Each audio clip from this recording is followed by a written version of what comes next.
बामकसद जिंदगी हो जाती है। जब जिंदगी बामकसद होती है फिर बंदा बोर भी नहीं होता, परेशान भी नहीं होता, तंग भी नहीं होता। क्या बेमकसद बेफायदा काम, एक है बामकसद। हजरत उस्मान गनी रदी अल्लाह ताला अन्हु फरमाते हैं कि हजरत उमर फारूक रदी अल्लाह ताला अन्हु का दौरे मुबारक था। दोपहर थी और गर्मी बहुत ज़्यादा थी, लोग अपने अपने घरों में आराम कर रहे थे। मुझे किसी मजबूरी के लिए अपने घर की छत पे जाना पड़ा तो मैंने देखा कि एक शख्स बूढ़ा ऊँटों को हाँकता हुआ आ रहा है। मेरे जहन में ख्याल आया कि यार सारी दुनिया दोपहर को सो रही है, शिद्दत की धूप है, आप भी सो जाते, असर के वक़्त आप ऊँटों को चरा लेते। ये कौन है जो इस वक्त भी? कहते मैं कुछ देर रुक गया, लेकिन जैसे ही वो मेरे करीब आए, वो कोई आम आदमी तो नहीं, वो तो हज़रत उमर फारूक रज़ी अल्लाह ताला। आप फरमाते हैं कि मैं झट से सीढ़ियों से नीचे उतरा और मैंने जनाब उमर से अर्ज़ की कि हुज़ूर इस वक्त आप? फरमाने लगे ये मालिक गनीमत के 2 ऊँट भाग गए थे, इन्हें पकड़ने गया था। मैंने अर्ज़ की हुज़ूर किसी गुलाम से कह देते। फरमाने लगे मुसलमानों के माल की हिफाजत की जिम्मेदारी मेरी है, गुलाम की तो नहीं ना। अब एक मकसद है ना कि मैंने एक ड्यूटी करनी है, मैंने एक खिदमत करनी है। मैं तालिब इल्मों से कहता हूँ, उलमा से नहीं, तलबा से। मैं कहता हूँ आप सारा दिन क्यों शिकवा करते हैं? आप कमेटी की मस्जिद समझ के उसकी खिदमत ना करें, अल्लाह का घर समझ के करें। मस्जिद कमेटी की नहीं होती, मस्जिद अल्लाह ताला का घर होती। अल्लाह का घर जानकर आप उसकी खिदमत करेंगे तो आसानी मिलेगी। मेरी बात पर तवज्जो करेंगी? बैठ जाओ बेटा, अल्लाह आपको खुश रखे।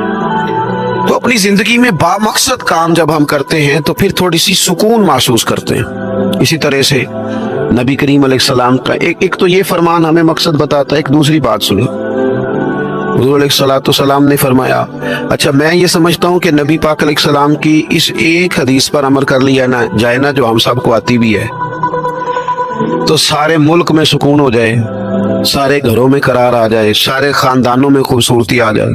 हुज़ूर अलैहिस्सलाम ने फरमाया तुम में से कोई उस वक़्त तक मोमिन नहीं हो सकता जब तक अपने भाई के लिए भी वही पसंद ना करे जो अपने लिए पसंद करता है। आती है ना सबको हदीस पाक? हाँ ना तो करो ना, चलो जिसको नहीं भी आती थी उसने अभी सुन तो ली है ना। हुज़ूर ने फरमाया तुम में से कोई उतनी देर तक मोमिन हो सकता जब तक वो जो अपने लिए पसंद करता है वही अपने भाई के लिए भी। हदीस है ना, आपने सुनी हुई है ना। ऐसे ही है, ऐसा होता भी है कि हम जो अपने लिए पसंद करते हैं वही भाई के लिए भी करते हैं। होता है ऐसे। हम पता क्या करते हैं, दुकान पे कपड़े खरीदने जाए ना तो कहते हैं यार कोई कपड़े दिखा, सूट सिलवाना है, तो 2-4 जोड़े खुद ले लिए। फिर असी आखी दा उनको देन दुआन वाले भी विखा, वो कड़े होंगे ने जेडे पान वाले नहीं होंगे। ऐसी बात ही है ना। अब जो देने हैं वो भी, यानी वो बड़ा नेकी कर रहा है अमीर आदमी, अपने नौकर को कपड़े दे रहा है, कहता है ये बिल्कुल ठीक है, मैंने बस 2 दफा ही पहना, नया बिल्कुल। वो भाई नवा होता तू नहीं सी देना, बिल्कुल ठीक होता तो तू देता। हम क्या करते हैं, हम माहौल इस तरह का हमने बना लिया है कि अपनी जात, अपने बच्चे, अपना घर, अपना इदारा उसमें बंद हो जाते हैं। एक सोच जो उम्मत की सोच है, जो कौमी और आलमी सोच है, उस सोच के मुताबिक हम कोई काम नहीं करते। जब तक कि हम हुजूर के इस मुकद्दस फरमान पर नहीं गौर करते कि जो मैंने अपने लिए पसंद करना है वही अपने, तो मुझे बताइए जब ये सोच होगी तो कोई बंदा मिलावट वाली चीज बेचेगा, गलत चीज सेल करेगा, दुनिया को धोखा देगा। लेकिन हम तो गौर ही नहीं करते, बस हदीस सुन ली, मामला खत्म हो गया। आप देखें इमाम गजाली फरमाते हैं नबी पाक अलैहिस्सलाम के साथ हुजूर के गुलाम थे।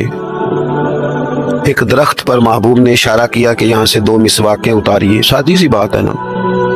मिसवाकें उतार ली गई, खादिम उतारना आया, उसने ला के हुजूर की बारगाह में पेश की। एक मिसवाक बिल्कुल सीधी थी, एक थोड़ी टेढ़ी थी। अब मिसवाक थोड़ी टेढ़ी भी हो तो दांतों पर चलने से इनकार तो नहीं ना करती, ना कोई दांत साफ करने में कोई हरज होता है। थोड़ी सी टेढ़ी थी, एक जरा सीधी थी। तो नबी करीम अलैहिस्सलाम की खिदमत में गुलाम ने दोनों पेश कर दी, तो महबूब ने टेढ़ी मिसवाक रख ली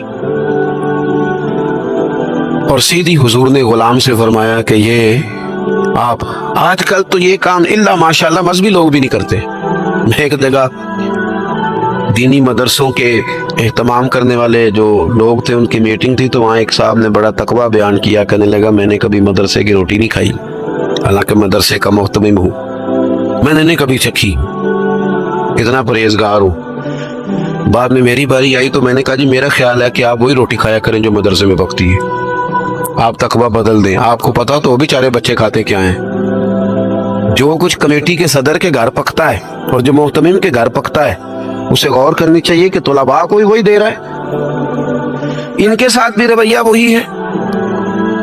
کیوں نہیں ان چیزوں کو سمجھتے کہ ہمیں نبی پاک علیہ السلام نے کن مقاصد حیات سے آگاہ کیا؟ اللہ کے حبیب علیہ السلام نے فرمایا ٹیڑھی مسواک مجھے دے دو، کہ حضور میرے ماں باپ قربان ہو، میری روح میری جان قربان ہو، آپ سیدھی رکھیں۔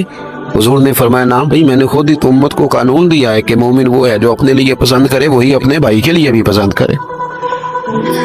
اخلاقاً ایک بات اپنے دل سے پوچھیں، میں اپنے آپ سے پوچھوں، کیا ہمارا بہو کے بارے میں بھی وہی ذہن ہے جو بیٹی کے بارے میں؟ وہ ساری گنجائشیں، وہ ساری معافیاں جو بیٹی کو ملتی ہیں، اور نہیں ابھی بچی ہے تو نہیں ابھی چھوٹی ہے تو نہیں ہم نے ابھی کام کرائے نہیں تو نہیں ابھی مطلب اس پر کوئی بوجھ ڈالا نہیں تھا تو نہیں ذرا یہاں ماحول اور تھا، یہ جتنی کہانیاں بیٹی کے حق میں یاد ہوتی ہیں۔